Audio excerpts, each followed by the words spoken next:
സ്വാഗതം. നമ്മളിന്ന് നോക്കുന്നത് നിങ്ങൾ ഷെയർ ചെയ്ത ചില കാര്യങ്ങളാണ്. അതായത് കർദമ മുനി ദർശിച്ച ആ രൂപത്തെക്കുറിച്ചുള്ള വിവരണങ്ങൾ.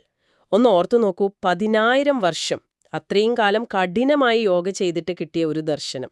അപ്പോൾ അത് എന്തായിരിക്കും? നമുക്ക് ഈ സ്രോതസ്സുകളിലേക്ക് ഒന്നിറങ്ങിച്ചെല്ലാം അല്ലേ? അപ്പോൾ ഈ വിവരണങ്ങളിലേക്ക് കടക്കാം. ശ്ലോകം 9 നോക്കിയാൽ ഭഗവാന്റെ രൂപം എങ്ങനെയാണ് പറയുന്നത്? ഭൗതിക മാലിന്യമൊന്നുമില്ലാത്തത്. നിത്യമായ രൂപം. പിന്നെ നല്ല തേജസ്സാണ്, ഒരു സൂര്യനെ പോലെ. വെളുത്ത താമര, ആമ്പല്, അതുകൊണ്ടുള്ള മാലയൊക്കെ ഉണ്ടല്ലേ? തിളങ്ങുന്ന മഞ്ഞപ്പെട്ടും. അതെ, മാലയുണ്ട്. നല്ല തിളങ്ങുന്ന മഞ്ഞപ്പെട്ടുടുത്തിട്ടുണ്ട്. മുഖം താമര പോലെയാണ്. അതിനു ചുറ്റും കറുത്ത ചുരുണ്ട മുടിയിഴകളും. ശരി, കേൾക്കുമ്പോൾ തന്നെ ഒരു രൂപം മനസ്സിൽ വരുന്നുണ്ട്. തീർച്ചയായും. പക്ഷെ ഇനിയുമുണ്ട് വിശദാംശങ്ങൾ.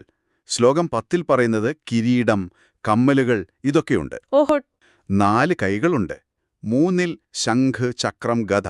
4ാമത്തെ കൈയിലോ? അവിടെ ഒരു വെളുത്ത ലില്ലിപ്പൂവാണ് പിടിച്ചിരിക്കുന്നത്.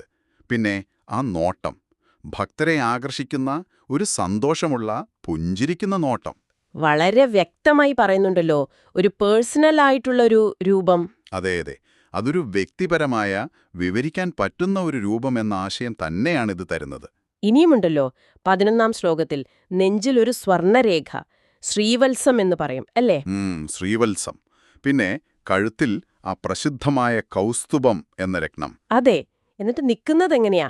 ഗരുഡന്റെ തോളിൽ താമരപ്പാദങ്ങൾ വെച്ചിട്ട്, വായുവിൽ. ശരിയാണ്, അതാണ് അതിന്റെ ഒരു പ്രത്യേകത. ഇവിടെയാണ് ഈ സ്രോതസ്സുകൾ ഒരു പ്രധാന കാര്യം പറയുന്നത്. എന്താണത്? ഇത് വെറുമൊരു ഭാവനയല്ല. ഇത് ആധികാരികമായ വൈദിക ഗ്രന്ഥങ്ങളിൽ നിന്നുള്ളതാണെന്ന് ഈ പുസ്തകങ്ങൾ ഉറപ്പിച്ചു പറയുന്നു. ഓഹോ. അതായത് പലരും പറയുന്ന ആ രൂപമില്ലാത്ത അവസ്ഥയോ അല്ലെങ്കിൽ എന്തോ ഒരു ഊർജം മാത്രമാണെന്നോ ഉള്ള ആശയങ്ങളുമായി ഇത് താരതമ്യം ചെയ്യുന്നുണ്ട്. എന്നിട്ട് പറയുന്നത് ഈ വ്യക്തിപരമായ നിത്യമായ രൂപം കാണുന്നതാണ് യോഗയുടെ യഥാർത്ഥത്തിലുള്ള പൂർണ്ണത എന്നാണ്. അപ്പോൾ ഈ രൂപം, ഈ വസ്ത്രങ്ങൾ, മാല, ഇതൊന്നും നമ്മൾ കാണുന്ന പോലത്തെ ഭൗതിക വസ്തുക്കളല്ല എന്നാണോ? അല്ല. നാരായണന് ഈ ഭൗതിക സൃഷ്ടിയുമായിട്ട് ഒരു ബന്ധവുമില്ല. ഭഗവാന്റെ രൂപം, വസ്ത്രം, ആഭരണങ്ങൾ ഇതൊന്നും ഈ ഭൗതിക ഊർജം കൊണ്ടുണ്ടാക്കിയതല്ല. ഇതെല്ലാം അതീന്ദ്രിയമാണ്, വേദസാഹിത്യത്തിൽ സ്ഥിരീകരിച്ചിട്ടുള്ളതാണ്. ശരി. ഈ രൂപം ആധികാരികമാണെന്ന് കാണിക്കാൻ ബ്രഹ്മസംഹിത പോലുള്ള വേറെ ഗ്രന്ഥങ്ങളിലെ വിവരണങ്ങളും ഈ സ്രോതസ്സുകൾ ചൂണ്ടിക്കാണിക്കുന്നുണ്ട്. കൃഷ്ണന്റെ വാസസ്ഥലം, ലീലകൾ, അതിലൊക്കെ ഇതുപോലെ വ്യക്തമായ വിവരണങ്ങളുണ്ടെന്ന്. കൃഷ്ണാവബോധത്തെപ്പറ്റിയും പറയുന്നുണ്ടല്ലോ. ഉണ്ട്. കൃഷ്ണാവബോധം പോലെയുള്ള ഭക്തിമാർഗങ്ങളിലൂടെയും ലക്ഷ്യം വെക്കുന്നത് ഭഗവാന്റെ ഈ വ്യക്തിപരമായ രൂപം ഇതുപോലെ നേരിട്ട് കാണാനും അനുഭവിക്കാനുമാണ് എന്നീ സ്രോതസ്സു പറയുന്നു. മനസ്സിലായി. അപ്പോ ഇത്രയും ഗംഭീരமான ഒരു ദർശനം കർദമമുനിക്ക് കിട്ടിയപ്പോ അദ്ദേഹത്തിന് എന്തു തോന്നി? എന്തായിരുന്നു ആ അനുഭവം? അതാണ് പ്രധാനം.